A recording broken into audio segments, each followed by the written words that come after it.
Hello, Buckeye fans, and welcome to another episode of the Bucknuts Happy Hour. I'm Patrick Murphy, and we're back. As Dave and I said yesterday, I think it was, days are starting to blend together already. Football's back. The Buckeyes are now through 2 days of fall camp. We were able to watch both practices, so we've got plenty to talk about. We've already addressed some of the stuff on yesterday, or this morning, I guess, Bucknuts Morning 5. So if you missed that, you can check that out. But we had another day of practice. So we'll go through kind of some of the general things we've seen out at practice, and then we'll dive into some of the more specific stuff. But first, what you all really care about. Today's a Corona day. I had a buddy come over the other night, bring some Coronas. So we're going to drink those if I can get it open. There we go. I do have limes, but I'm really bad with a knife, and I didn't want to cut myself live on a podcast. So we're going to avoid the lime and just drink the beer.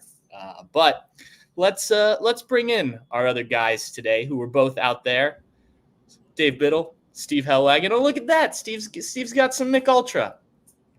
Dave, man, I'm going to have to go upstairs and get a beer. I'm still working on a water. Well, I got water too. At some point during the podcast, I'm going to go upstairs, go in my fridge and get a beer.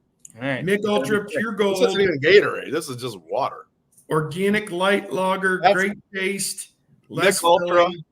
Mick Ultra. It's near like beer. Water. Okay. It's like water. Right. It's near beer. It's near beer. That's right. Yeah. If we could get Steve a sponsor, it should be Mick Ultra. It would be Mick Ultra. The man loves himself some Mick Ultra. All right. Let's get into fall camp. 2 days in. We'll start with the things that everyone is interested in, even though there hasn't been a ton of change. Dave, we'll start with the quarterbacks with you. Assessment of what you've seen through 2 days so far. Yeah, I thought today was Will Howard's best day that I've seen, including spring. Not that he set the world on fire, but I thought this was his best day. And it's interesting. A lot of times we'll have some of our fellow beat writers will talk, not just the three of us, but from guys from other sites. It was pretty everybody was pretty much in line. Yeah, that was probably the best I've seen Will Howard look. I thought Julian Sand had a really good day today. I didn't think Devin Brown was bad by any means today, but I thought he was probably third out of those three. I thought Devin Brown was pretty solid yesterday, but I thought Will Howard showed a lot today. And one thing I like about that is Will Howard's one of these guys that when the lights aren't on and you're not playing real football, is not one of those guys who usually is going to impress you that much because he doesn't have a cannon. Does have pretty good accuracy, but what he's really good at is moving in the pocket from what I've seen from watching his film at Kansas State, making things happen. He can run the ball, all these things they're not really doing right now. But I thought Will Howard had a really good day today. Yeah, I agree completely with what you said. And for those of you who haven't listened to some of the other shows, we've kind of been splitting up who's what. The Buckeyes are dividing guys up into two fields for a lot of practice. So Dave's on one field. I watch the other field. Steve's going around taking pictures, so he gets to see a little bit of everything. Steve, did you see anything different from what Dave said about the quarterbacks? Yeah, I like a lot of what I saw. And I will admit I'm at a bit of a disadvantage because, first of all, taking photos, and then secondly, I missed a good portion of the scrimmaging part of practice because I was back working on the photos, trying to get those on the site. It's a very labor-intensive job. Too. Yes. I mean, I took 1,000 images yesterday and at least 600 today, and to sift through those and pick out 50 or 60 from each practice and then crop them and get the lighting right and get the names right and everything. It's about a minute to or more to crop them, and then at least a minute or so to upload them into our system. So, and then you got to sift through all of them. So yeah, it's pretty involved. But I'm pleased with where things are at with the quarterback position. I'm not of a mind that the quarterback position is going to be what holds this team back.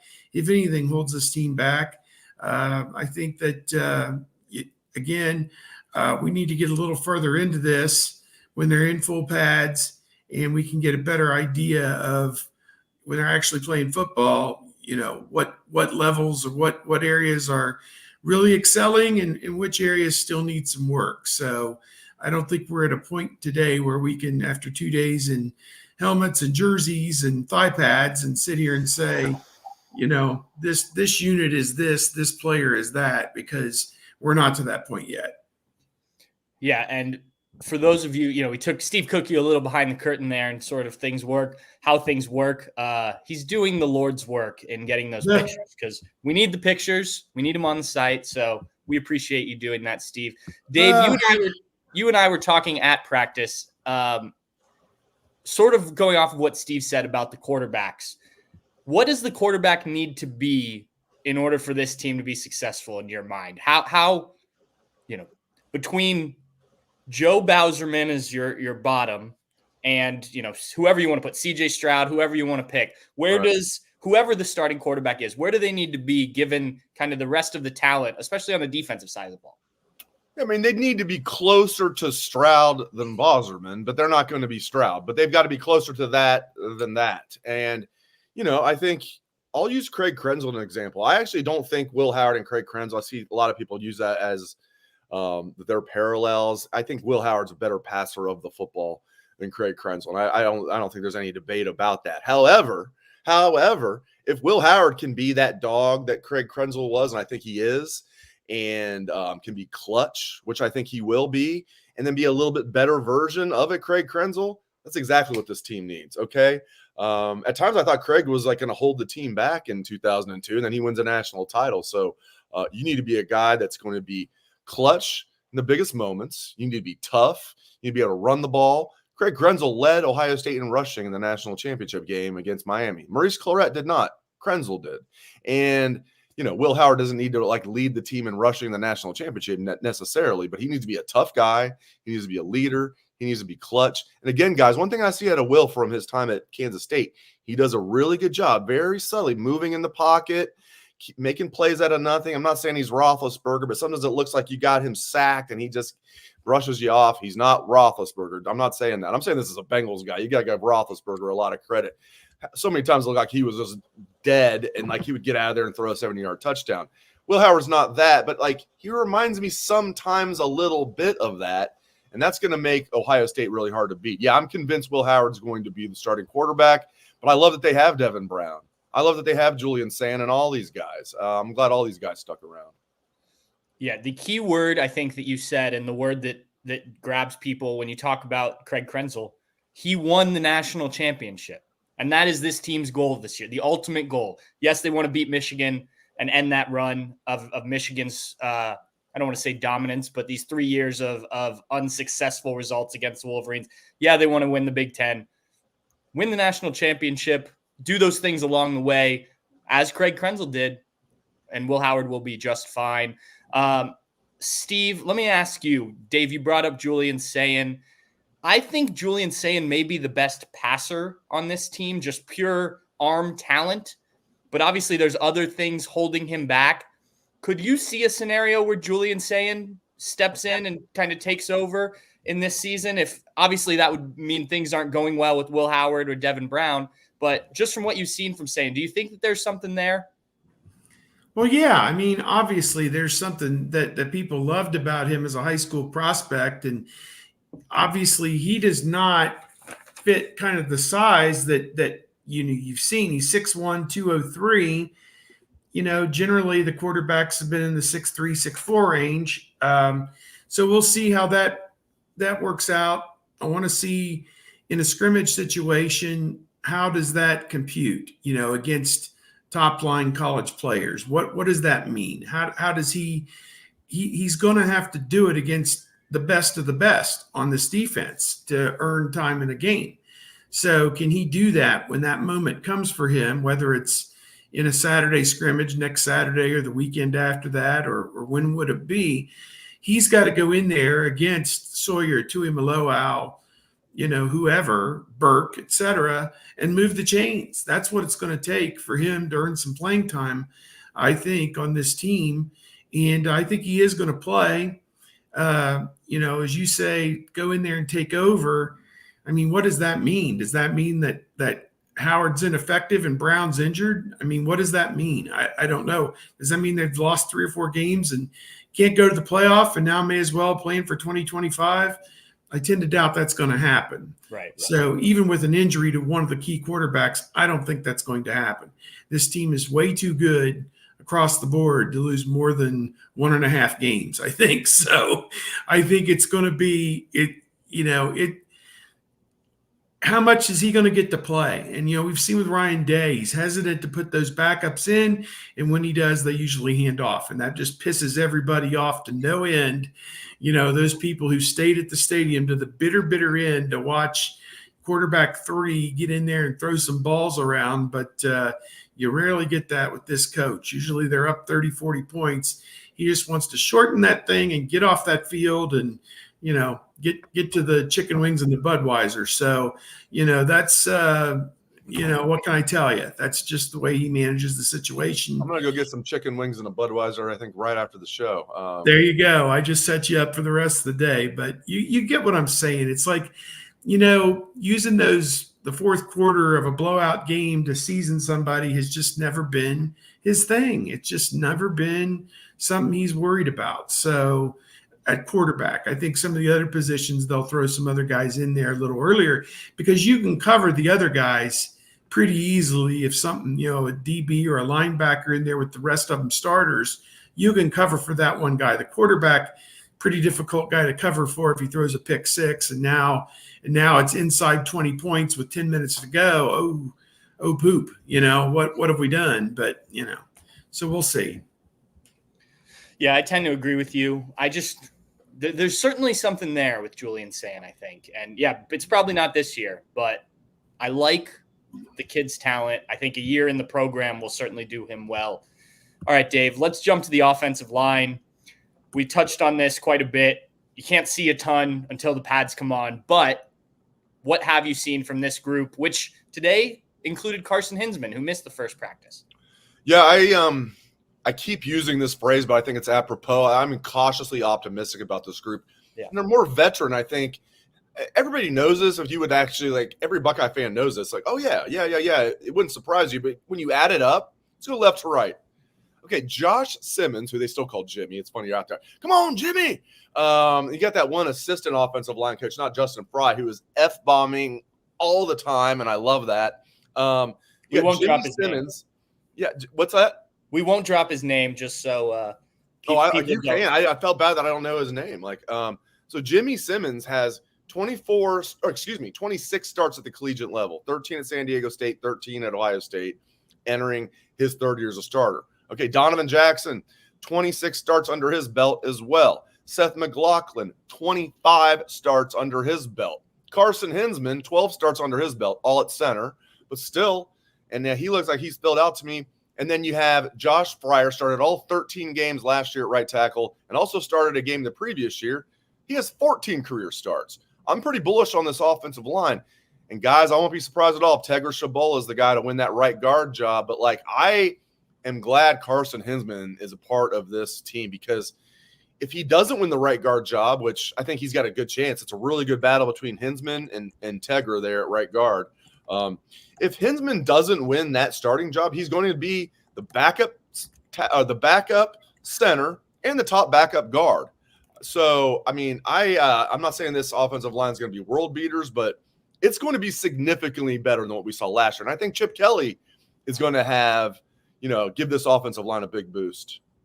Yeah, and I think, and I pointed this out a lot, but I want to continue to point it out.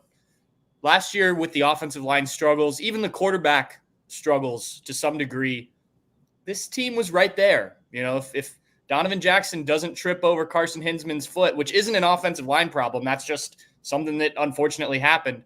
The Buckeyes probably complete a pass to Marvin Harrison. You probably beat Michigan. Who knows what happens in the playoff, but at least you got a shot, right? And so I don't know if the offensive line needs to be elite. Now, that's not saying Ohio State's offensive line shouldn't be elite, and I think we can ask some questions about why it's not, and certainly fans have. But this offensive line needs to be good enough. I think the quarterback needs to be good enough. I think the running game is going to be improved over last year. You obviously have the receivers. And then, we talked to Jim Knowles. We'll get to that in a little bit. This defense, you're building on arguably the best defense in the country already. And you added a guy like Caleb Downs and another year under Jim Knowles. So, they don't need to win every game by scoring 100 points. They can do a lot of what they did last year and maybe have a better offense. Steve, anything else? Thoughts on the offensive line before we move on? Yeah, I agree with Dave. It's too veteran of a group to have letdowns like they have in some of the games that we saw last year. And I think that, a lot of these guys, particularly Simmons and Donovan Jackson, maybe Seth McLaughlin, they have professional aspirations. And, I think, down the line, same for Shabola, Montgomery, Hinsman, maybe even Fryer. So, these are guys that have NFL bodies, and now it's just time to play up to the level of an NFL player. And we haven't seen that necessarily yet. But again, they have a chance this year to kind of right all the wrongs from last year. The thing that troubled me watching last year, I can understand they were kind of chasing shadows in that Cotton Bowl because Missouri was bringing pressure from every which direction. But there was one play that somebody tweeted out where Missouri went with just a straight 4-man defensive line pressure, and 3 of the guys were turned loose immediately by Simmons, Vamahi, who's no longer there, and Fryer, I think. So, and obviously Hinsman didn't play in that game. So you had the guy who left, who was there 7 years, playing center, Matt Smith, and Donovan Jackson. They blocked those 2 guys blocked the defensive tackle. The other 3 guys came unblocked on a 4-man pressure. And see, it's really weird when I say this, but that can't happen, so that can't happen against Akron. That can't happen against Michigan. That can't happen in a playoff game. Can't happen in the Big Ten championship game. You can't turn one guy loose like that, let alone 3 on one play. So, there's a reason Vamahi's not there anymore, obviously. And those other guys got to work up. I mean, it's just hey, man, the moving sidewalk is ending. Please look down. If guys ain't getting the job done early in the Big Ten season, they're going to hit the road, and Shabola or Montgomery or however you want to do it, somebody else is going to take the job because Chip Kelly isn't going to abide this. I can just tell you, first off, he's just not. He's not here. He does not abide. He does not abide. No, does not abide. The Chip does not abide. Yeah, and Chip Kelly's a factor, right? I mean, he's not an offensive line coach, but he's very much involved in the run game, and offensive line is going to be a part of that. And they've brought in some guys, not only Justin Fry, who obviously was here, but some other guys from UCLA, or at least one, I believe, on the staff now that we can touch on some of those guys later. But, they're trying to get this to work, and I think they'll scheme some things up that work best for this offensive line. Dave, you took a trip there. What'd you go get? Thanks to my beautiful wife, Miss Molly Bids. Blue Moon, Belgian White. Bam. Ooh, love that. Love that. Got to have a slice of orange with it. Very nice. Very nice. Well, now we all have beer within our reach. Okay, quick. We'll move to the defense, and that'll lead us into some of what we heard from Jim Knowles. But obviously, the position still up for grabs is that weak side linebacker. We saw Sonny Styles take most of the first team reps these first 2 days, though CJ Hicks did get in both days, I guess. I only saw it today, but somebody told me he also got in with the first team on Thursday as well. Does this seem like, and you can use what Jim Knowles said, Dave, does this seem like Sonny Styles is starting to take that? Jim Knowles called it neck and neck. I don't know if it was neck and neck based on what we saw. What do you think? Yeah, I think that was probably Jim Knowles not wanting to give away too much. Like when he kind of talked about Tywone Malone after he talked about the other 5D tackles, and somebody asked about Tywone Malone. He's, oh, yeah, absolutely. He's in the mix. We know Knowles. Has he once been like about anybody? Like, nah, that guy's not really in the mix. He's not really Urban Meyer. He's not going to be like, yeah, they're a clown show. I don't like any of them. But, I kind of took that guy. I do not like that guy. I do not like that guy at all. I'm sorry. Remind me of the question, Patrick. I lost my train of thought. He was a bad guy. About what position? Weak side linebacker. Oh, Will linebacker. I agree with you. I think probably Sonny is has a step ahead of CJ now, but what a great problem to have if that's a problem. I think both those guys are going to play. I do believe him about that. When he says they're neck and neck, it feels like Sonny's a little ahead. I don't know, but like CJ looked really good in the spring. We're 2 practices in. I don't know. But I think both those guys are going to have huge roles on this defense. And as you guys know from being there at the press conference, like Jim Knowles said that they're going to, all 3 of those guys are going to play a lot, meaning Cody Simon, of course, is starting Mike, and then both those guys, as far as Sonny Styles and CJ Hicks, not just the fact that they will rotate at will sometimes, but he says they're going to do some 3 linebacker sets. But Patrick, that's one of those things, like I'll believe it when I see it, that because Jim Knowles does not do 3 linebacker sets. Will they do it like once in a blue moon? I'm sure they will. No pun intended. No pun intended. I see what you did there. No pun intended. But like seriously, I really do think CJ Hicks and Sonny Styles are going to play a lot. But right now, to answer your question, I do think just based on what we're seeing out there, I mean, they're getting ready for. I know it's a second practice, but like Sonny's getting most of the first team reps, whereas CJ was getting most of the first team reps in spring. So we'll see what happens when the pads come on. But right now, I think Sonny's probably a little ahead of CJ. But both those guys are going to play huge roles, in my opinion. Well, and it's interesting you mentioned the 3 linebacker sets, because if you have Sonny as the 3rd linebacker, he's versatile enough. He could essentially be that nickel, which is what he played for a good chunk of last year, right? So, Sonny as a 3rd linebacker could also be another corner safety type of player. You can kind of morph him into different roles, I think, out there if you want to use that. Now, you got to take somebody else off the field. Are you taking Jordan Hancock off the field? I don't know. I think it depends on the matchup. And that kind of leads me into what I was going to ask Steve. And you asked Jim Knowles this question, Steve, about, is it as simple to say that one guy is going to be in for this and one guy is going to be in for this? He kind of pushed back on that a little bit, but it does kind of seem like they have skill sets that they could use in certain situations, right?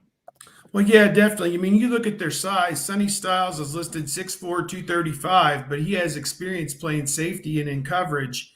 And maybe he did pack on an extra 10, 15 pounds to play linebacker this year. CJ Hicks, 6'3", 233, a more naturally trained linebacker.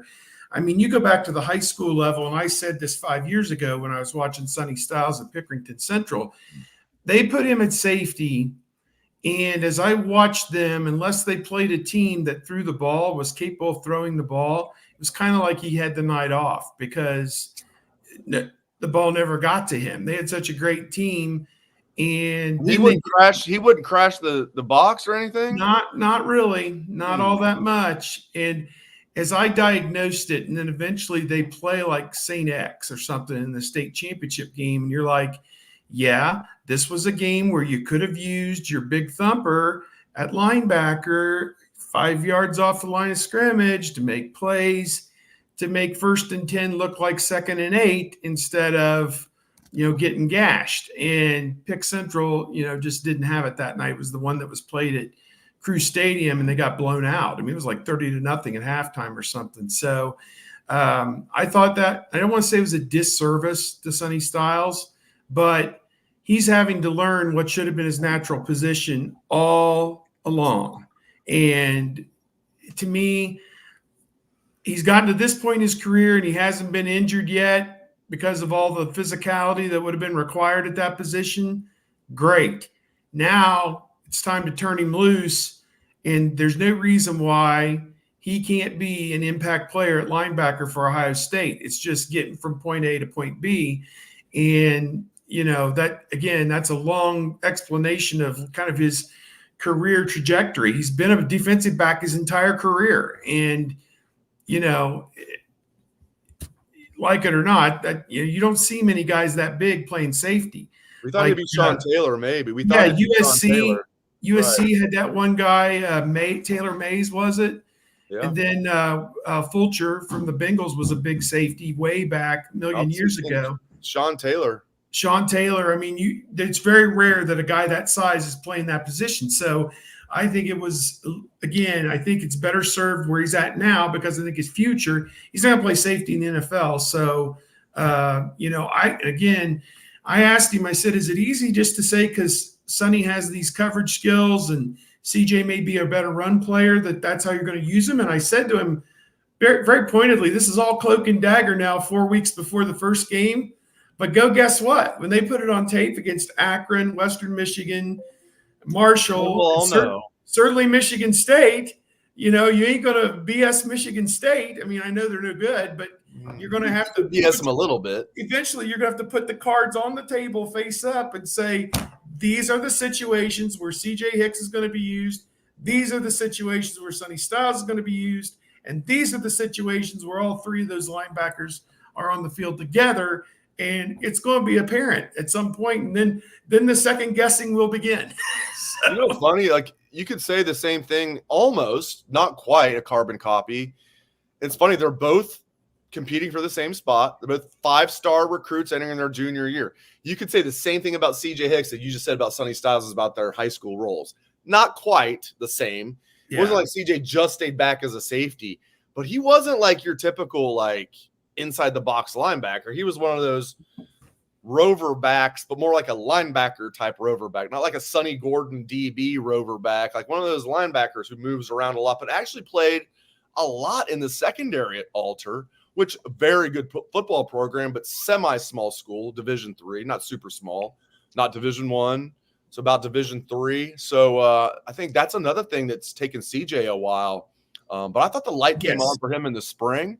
But yeah, him and Sonny both were like basically like strong safeties in high school. And yeah. I think the thing with Hicks, it was evident that playing, I won't say it's not small school, it's kind of medium-sized, Division III, 4, whatever, there in Dayton. Yep. That jump from there to the Big Ten was bigger than it would be for a kid who plays in the GCL down in Cincinnati or Wayne or the OCC here in Columbus, where you play in Division I schools every week, and it's like on like every week. That really wasn't what it was, particularly when they get into the playoffs. I mean, they're playing the rural schools around Dayton in the playoffs. I mean, until they get deep, right? And then they get deep and they play their fellow Catholic schools. But yeah, you're right. I mean, Alter, they play a tough schedule, but it's a D3 schedule. They'll play some D1 schools. They play Kettering Fairmont every year, who's a D1 school. But you're right. It's not like the same thing as playing like big school, even in Dayton. Week in and week out. As you mentioned, like Wayne is the perfect example, Centerville, stuff like that. Yes. Yeah. Yeah, Bill Kurlick has a story, and I won't quote him correctly here, but basically he went to see CJ Hicks to play linebacker one game, and he barely played linebacker. He was doing running back and quarterback, and he just lined up everywhere for that team because he was that good. And I remember, Steve, we were at when they played Upper Arlington in the playoffs. You and I were talking on the sidelines as we were trying not to freeze about how he's just standing there. And they needed somebody to throw the ball to in overtime. CJ or Sonny Styles is sitting on the sideline. We don't need to question. I would have used an athlete like him on offense 20 plays a game. If I'm Pick Central in a nut crunching game trying to get to the state championship, I would have used him 20 plays a game. The other thing, Upper Arlington was gashing them with the run, and here he's standing 15 yards off the line of scrimmage, and he doesn't factor in any of that. And that was the flip side of it. That's coaching. That's coaching. You got to put your best players in position. Coach, why are you not utilizing this weapon you have? What are you doing? I don't know. Bill Walton, he doesn't want the ball. He's running away from the ball. Chris Webber doesn't want the ball. He's running away from the ball. Chris Webber doesn't want the ball. He's running away from the ball. And he was right. Hey, Pat. That night, we're at that playoff game. I think it was at one of the old, where was it? Old Tangy or somewhere? Westerville. My God, I think my feet are still frozen. I had like double socks on them. I had frostbite. It was awful. Yep. Yeah, that was. It was frigid. That was a cold one. Okay, a position we haven't talked about a ton, but certainly up for grabs there. The tight end room. You've got G. Scott Jr. coming back, Will Kazmarek transferring from Ohio University, Bennett Christian back after his suspension, Jelani Thurman now in his second year, Max LeBlanc as a freshman. Again, 2 days in, grain of salt. Where do you stand, Dave, on what you've seen from the tight ends? Again, no pads, so we haven't really seen them block much, but at least in terms of the passing game, what do you make of this group right now? I'll be surprised if G. Scott Jr. is not the number one tight end. And, but Chip Kelly has shown he's going to put like the tight end in the backfield as basically a fullback at times. And he did today. We saw it today. Yeah, exactly right, sir. So, and G's jacked. I mean, he came in maybe 210 pounds as a freshman up to, I think he's listed at 243, and he looks like it. He looks jacked, and he doesn't look like he's lost any speed. So I think he can be a weapon for this team as a fifth-year senior. But I like how all these guys complement each other. They all can do different things well. Like Kazmarek, to me, I thought he was having a real good practice today. He dropped a couple. Now, the one in the end zone from Will Howard, it was a deep pass. He put it right on the money, but that's still a tough pass when you're a tight end. You're running 40 yards. You're trying to catch it over. But I love that Will Howard put it right there. But Kazmarek dropped that. So he went from having like an A day to like a B day, Will Kazmarek. But I think it's pretty safe that G. Scott's going to play a lot. Kazmarek's going to play a lot. Pat Gird's going to play a lot. And I think Jelani Thurman has looked good the first couple of days. I heard the thing was him. No, everybody knows the talent's not a question with Jelani Thurman. He looks like an NFL tight end. Was he going to be consistent enough? And what I've seen for the first 2 days is he has been. Now, we'll see when the pads come on. But you saw Bennett Christian in the mix, as you said. I thought Bennett Christian, he's a guy people forget about. He's 6'6", 260. Had a sit-out last year, third-year sophomore. He looks solid. I mean, they've got like 5 legit tight ends in there. Pat Gird is that one guy who's like flying under the radar, who I think is going to play a lot. He's going to be like that guy they bring in there, is that like fullback-esque guy who he's tough as nails. His dad played at Ohio State as an offensive lineman. So I like this tight end room. They don't have a superstar, but they've got some good depth there. The Mitch Rossi role. I had someone tell me over the summer that if they were going to start a tight end at that point, this was over the summer, it would be Pat Gird. And he was like, the person was like, and then you guys would all write how stupid that is. And I was like, well, not if he goes out and produces. And the reason behind that, W's. The reason behind that was because of the way the kid works. It's not he's not the most talented kid in the room. You know, it's similar to Mitch Rossi. He just, and not that Mitch Rossi was a starter, but played some key snaps for this team, played a key role for this team in the year that they played Georgia in the Peach Bowl. Steve, what does a tight end need to do in this offense in order for that? You know, you've got so many receivers, you got this offensive line, you've got probably a couple extra offensive linemen, assuming things pan out. One of those guys will probably be able to be a sixth guy. What do you need to see from a tight end this year to be successful? He needs to be the quarterback's best friend. And we saw last night, Cade Stover, I think, caught a pass in his pro debut in the Hall of Fame game. And it wasn't from Stroud, but they were quoting Stroud saying that he knows how great Stover is. And I think Stover, potentially could be a long-term NFL player if everything, works out for him, if he's able to stay healthy and everything. But you could be the quarterback's best friend, and that means you're awesome in pass protection. That means you're awesome in blocking for the receivers and springing his receivers for big gainers. And then when the check down comes and they've got to move those sticks, that they check it down to you and you catch the ball, secure it, and get that first down. Those are really the 3 big things. And, they're not in pass protection a whole lot, but, when they have to mass protect against a particularly pesky defensive end, or they have a feeling a blitz is coming off the edge and they need that extra help, then that's what they're tasked with. Sometimes they're in for pass protection and can release, and that's when they're especially dangerous because no one's really counting on them to release. So it's a lot on their plate, and it is a difficult job. Our friend Spencer Holbrook, I think he works, Letterman Road, does that sound right? Yep. The On3 site. So he's a good guy, and he and I were at the summer camp, and Keenan Bailey was working out some tight ends, and we get to talk and just spitballing like, what do they really want the tight end here to do? Because when they sign a classically trained tight end, they end up moving a linebacker over to play that position. And it's like, or, whoever to go play that position. And G. Scott was recruited as a wide receiver. So, what are they really looking for these tight ends to do? And it's a hard job description, and you got to be big, but you got to be athletic, and you got to be able to move, but you got to be able to block. And I mean, that's lot of asks and a lot of buts in there, but a jack of all trades is what they're looking for. G's never quite mastered it. We'll see this year. It looks like he's a spiritual leader on this team and going to play his best football as a fifth-year senior. That'd be just fine, I think, with everybody in Buckeye Nation. And you may have noticed I did not mention freshman Demarion Witten in the tight end discussion because he is a wide receiver. I don't believe he's taken any reps at tight end, at least not that I saw. He's lining up. He's listed on this roster here as a tight end, but he's lining up at wide receiver. I think he's at least starting his career helping out in the wide receiver room. We'll see where he ends up. And Rashid Cisse is the other one that I noticed on the roster. Freshman.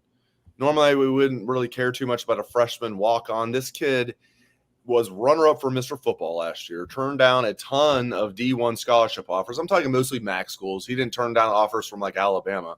From West Muskingum, very small school. You talk to coaches out in that area, they say he might be the best player to ever come through this area. Not just from West Muskingum, ever from that area. And he did a little bit of everything. He's listed as a DB on the roster, number 30 in your program.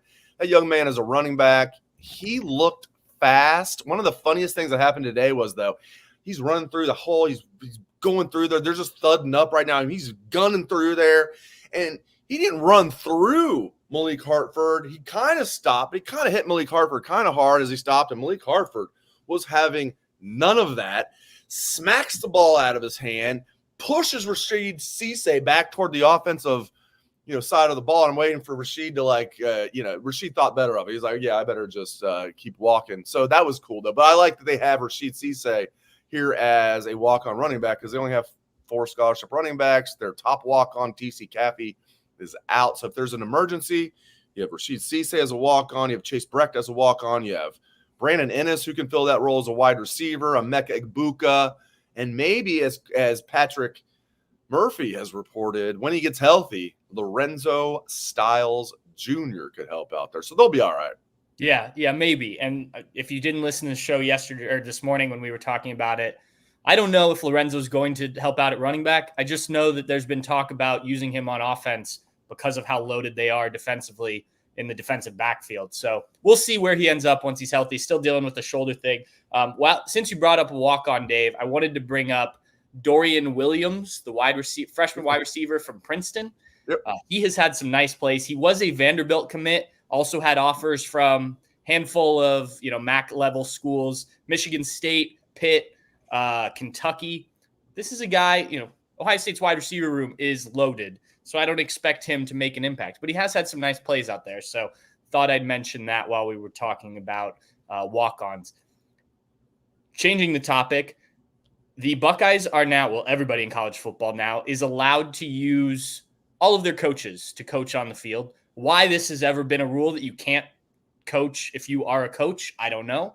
I was curious what it would look like if we noticed much of a difference.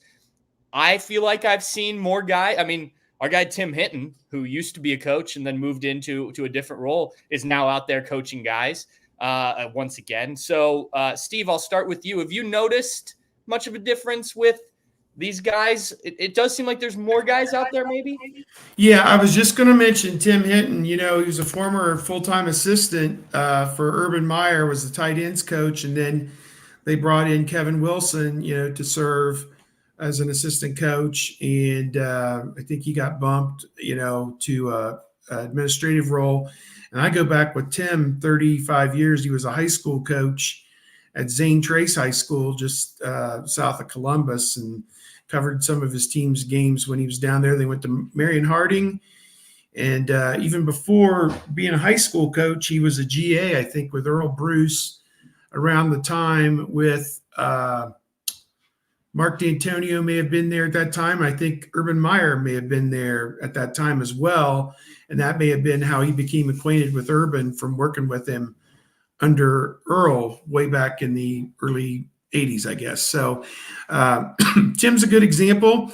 The offensive line, they have a guy, Mike Saline. He's the really tall guy who you might have been talking about, and now as the assistant to Justin Fry. And then they have another guy who I do not know. They have put so many of these guys on the field that it's impossible to know who the names and faces are of all these people.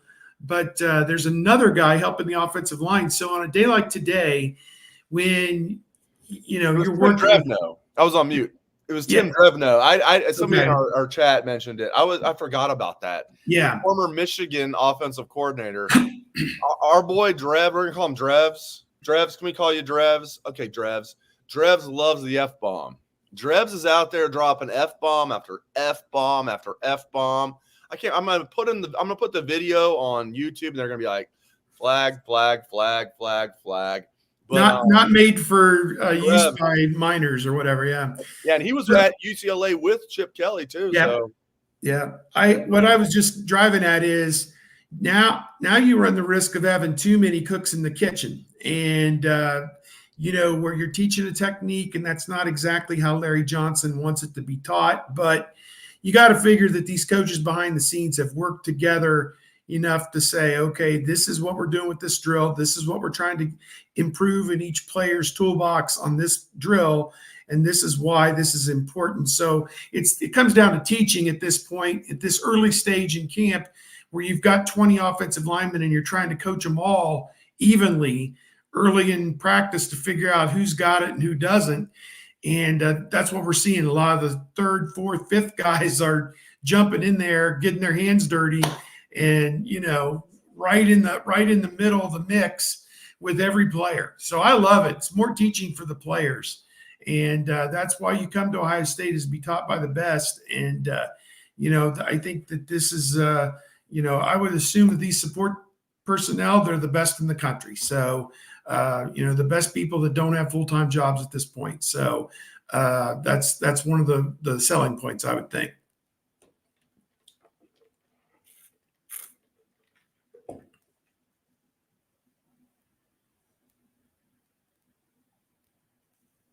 Sorry, I was on mute. I pulled I won't mention names. You don't want to get in trouble at 24 or at CBS. CBS. Yeah. Dennis, you're on mute. Dennis, you're on mute. Yes. Trouble.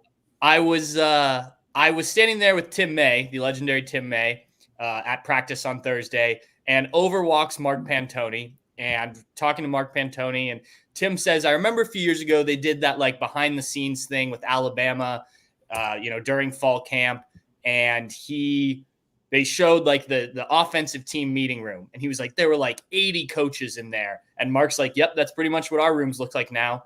And it's funny that I think Nick's, you joke about Nick Saban having kind of the coaching rehab for guys that don't succeed. But now, I mean, a lot of programs have loaded up on these coaches in anticipation of things like this happening. Dave, your thoughts, if you want to add anything from what you've seen of guys out there. Yeah, it's interesting because I thought Joe Philbin would have a big impact last year, and he didn't, right? Did Joe Philbin have a big – I was thinking, wow. Get a former NFL head coach in here to be an analyst. And what is his specialty? O-line. He also was an offensive coordinator for years in the NFL. Now, maybe they just didn't let him do much. But I was like, that I was hoping would mitigate the loss of Kevin Wilson. Because you really didn't have, other than I was hoping it would be Philbin, you really didn't have an adult in the room on the offensive ball side of the ball last year. You had guys that were like, had titles that really didn't reflect what they really did. Brian Hartline was not the offensive coordinator. Justin Frye was not the run game coordinator. All of that was Ryan Day. So now, I mean, Drevno was not a good offensive coordinator at Michigan at all. Not at all. Having him here as an analyst to help with the offensive line, that's good. I wouldn't want him here as an offensive line coach or certainly not the offensive coordinator, but having him here as an analyst is nice. And so I think having Drevno here is good, but I think we got to like temper it, because I thought Joe Philbin was like a home run hire as an analyst, and he didn't really add much last year. Another thing that is different this year, there's a handful of things that will be different once the season starts. There's going to be a 2-minute warning in college football, things like that. But something that we've started to see a little bit of, saw it in the spring, some too, the coach to helmet communication. Steve, how much do you think that will change things? I know Ryan Day talked about teams huddling more, and we've heard them out on the practice field yelling huddle, huddle, huddle. And Ryan Day talked about, the quarterback having to talk to the linemen and the guys in the huddle. But how much does that change things? And for guys that haven't done it before, because you've been in these hurry up offenses, how do you kind of learn to do something like that at this point in your career? Man, practice. That's about the only thing I can say, because it's a culture change, I think, for the offensive side of the ball, because you've always just looked at the sideline, got the signal lined up and run the play. And you've been, free to do that, whatever tempo that you really like. Well, as soon as the ball's whistled dead, you're hearing the coaches yell, huddle, huddle, huddle. They want the guys to get together, and the quarterback is standing outside the huddle, getting the signal through the headpiece, and then going into the huddle and giving everybody the play call. And then they're getting lined up. And so how's this going to impact the tempo and the number of plays that you get to run during the course of a game? You're not going to just stay at the line of scrimmage, the entire time. You're going to be going from one place to another and back. And it's just, and then when let's say you want to go up tempo with the huddle, you got to get lined up properly, and you got to be set for a full second before they snap the ball, or they're going to throw a flag. So I think we're going to see some hiccups with that early in the season, where teams aren't set properly, or two guys are in motion, or, something's not right, an illegal shift of some sort. And it's just going to take practice, drilling it down. And what they're doing right now with two fields is ingenious, because you're getting, as he said, double the number of reps, for as many as 88 players, 22 on one field and 22 and another 22 on the other field, because they'll have a first unit go, run 5-6 plays, then pull them off, put the other unit on to run 5-6 plays, and, just rotate it constantly. And they're trying to go as fast as they can, but there will be diminishing return on that. It's going to slow down the pace of the offense. And given the execution of the offense, I'm not necessarily anti that. If it makes them slow down and get it right, and they execute a great play, then you're ahead of the game. So, sometimes you rush trying to catch the defense in a look or something, and you throw a pick, just because you weren't ready, or you have a bad penalty, or, whatever. So I'm eager to see what impact it has. Dave, what are your feelings on this, and how just what do you like it? Do you like the idea that they're going to do this? Obviously they do it at the NFL level. Do you like that this is now a thing in college football?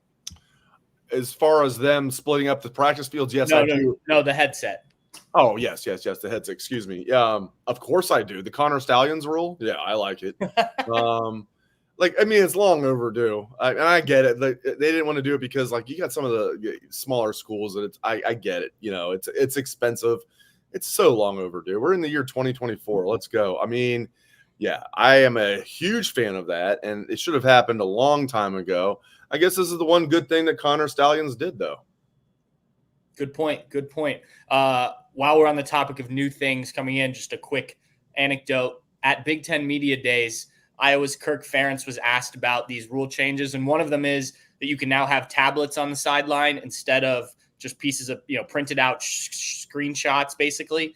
And he joked that he's glad that college football is finally catching up with high school football, and I thought that was really funny. I get some of the stuff, but how would you not allow them to have tablets over there? Whatever. That's funny.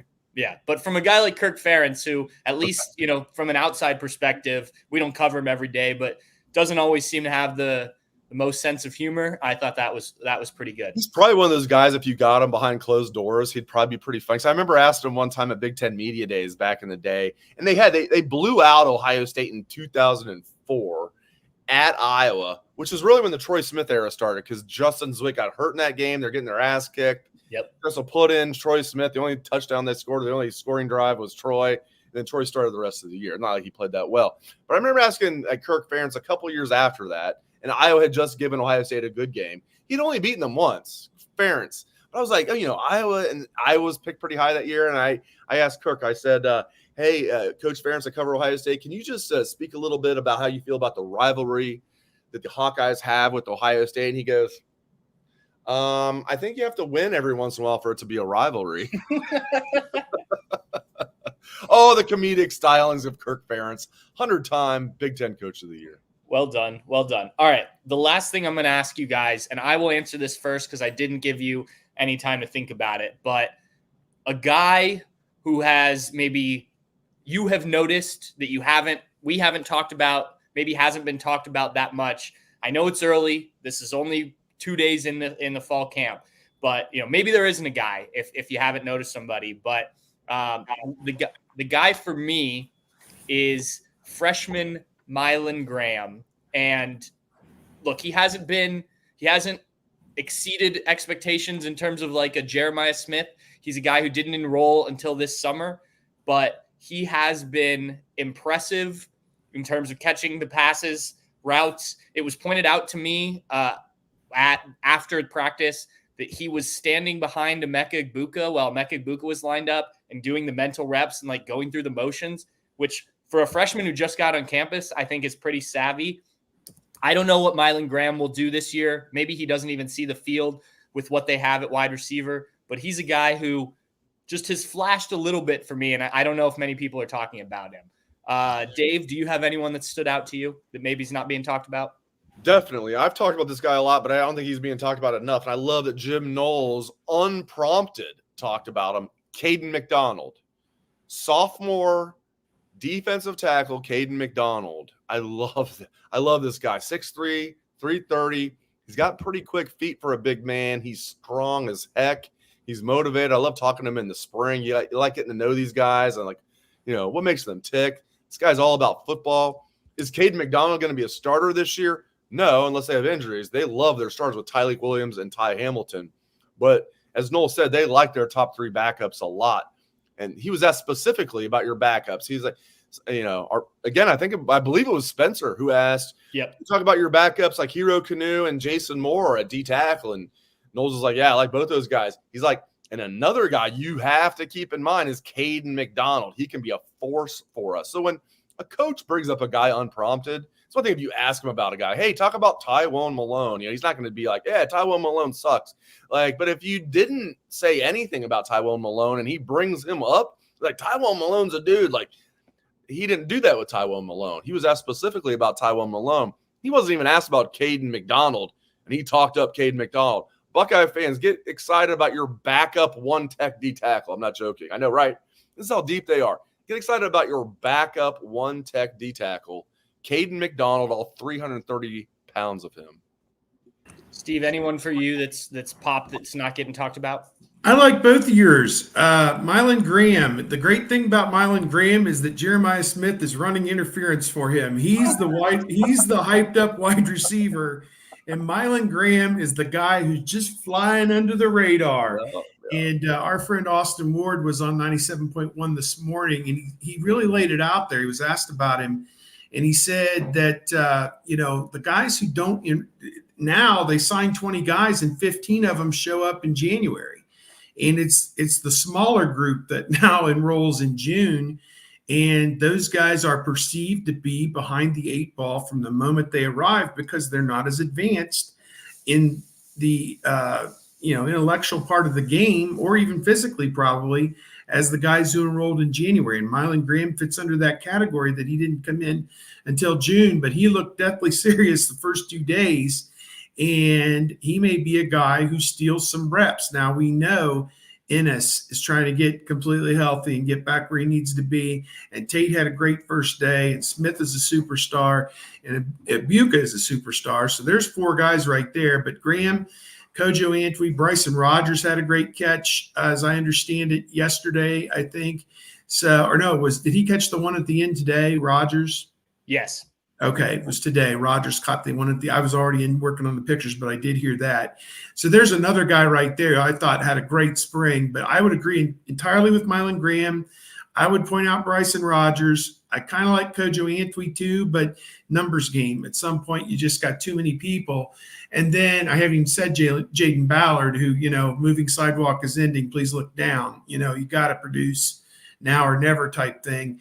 But my guy that no one's really talking about is a guy that I'm really pulling for. And his name is Will Smith Jr. And everybody knows his story. And he was injured last year. And I thought he had a pretty good spring. I'm not saying he's ready to be, a starter or anything, yet on the defensive line, but everybody knows his story. And, his dad taken away from him, tragic incident, great Buckeye All-American. And I don't know that Will Smith Jr. is ever going to be an All-American at Ohio State, but that's the dude I'm pulling for. And I liked what I've seen the first 2 days out of him. And I think Larry Johnson talked about him in the spring as a guy, okay, he had the injury, but he's starting to come back and starting to produce. So I want to see what he does if he gets a chance this fall. Maybe like his father, Steve, he'll have a national championship ring on his That's maybe more important than being an All-American. Let's just say it the way it should be. Will Smith was fantastic. Freaking tastic. A Buckeye's Buckeye. I can't believe he even fell to the second. Did he fall? No, maybe I'm thinking of LaCharles. Will was a first-round pick. I'm thinking of LaCharles. Both from the Saints. I still can't believe LeChuck fell to the second round. Will was a first-round pick. Will was a first-round pick. Go back there to 2002. They have the thing at the shot, like the week after they beat Miami. And Tressel very coyly handed him the microphone. And it got quiet, and everybody's like, one more year. And that guy, it was like the wave of the fans knocked him over, and he came back and played another year at Ohio State. So after winning the national championship, that was a stroke of genius by Jim Tressel to put the one guy who was on the fence, about coming back. Will, tell these 100,000 people who love you that you don't love them back.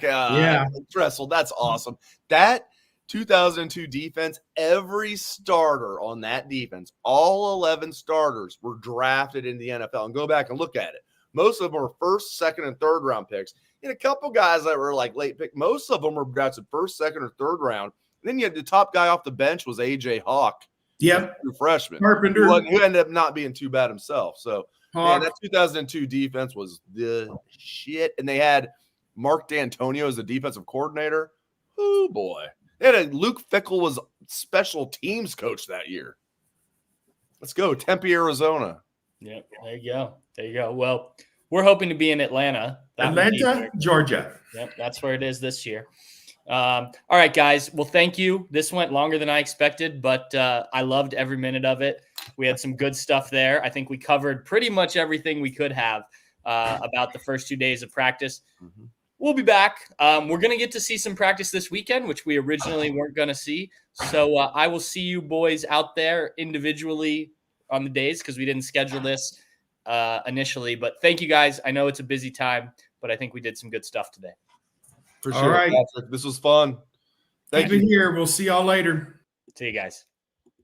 All right. Thanks again to Dave and Steve for taking – we're at almost an hour here out of their day. Obviously – we're ramping up and we're ramped up, I guess I should say. And so it's a busy time. And thank you all for joining us. If you watch this live or if you're listening to it after the fact, like, subscribe, all that stuff. It all helps. And we are currently running on Bucknuts. If you're not a Bucknuts subscriber and you're interested in getting your inside Buckeye info all in one place, you can get a part of the 24/7 Sports Network, get everything that comes with all our recruiting stuff. There's a lot. I could list a ton of things, but it's a great value right now on the website. It's on the homepage. You can find it 60% off if you sign up for an annual membership, which is about as good of a deal as you're going to find. So take a look at that if you're not already a Bucknuts subscriber. We appreciate it. That helps us and makes you part of the community, which we love. I'll be back next week, but we'll be talking Buckeyes throughout the weekend. Like I said, practice continues. They're going to take Monday off, and then they're back at it. So we'll have plenty more stuff. Next week is a busy week for interviews. So stay tuned to Bucknuts. And cheers, everybody. Enjoy your weekend. Football